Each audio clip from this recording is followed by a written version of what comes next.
Monsieur le Président Burlot, l'impact des déchets polluants sur nos nappes phréatiques est un sujet à traiter urgemment. Je me permets de prendre l'exemple des déblais générés par les excavations de la Société du Grand Paris, qui se retrouvent essentiellement dans ma circonscription, la 7e de Seine-et-Marne, déjà meurtrie par une accumulation de pollutions diverses.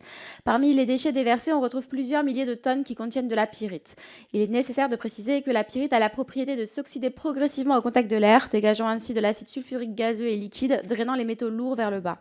Cela engendre des risques de pollution, notamment pour l'eau consommée par près de 500 000 habitants. Or, la pyrite n'est pas la seule menace de ce point de vue.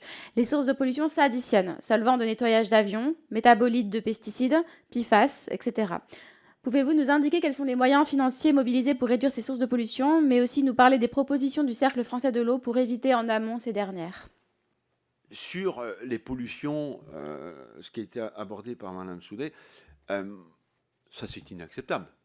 Aujourd'hui, il faut qu'on intègre dans tout ce qu'on rejette. Enfin, on ne peut pas faire n'importe quoi. On ne peut pas faire n'importe quoi. Dire à un moment donné, les stockages, tout ça, c'est réglementé. Hein, quand on a des déchets dits industriels ou des déchets, quels qu'ils soient, d'ailleurs, on doit respecter les conditions de stockage.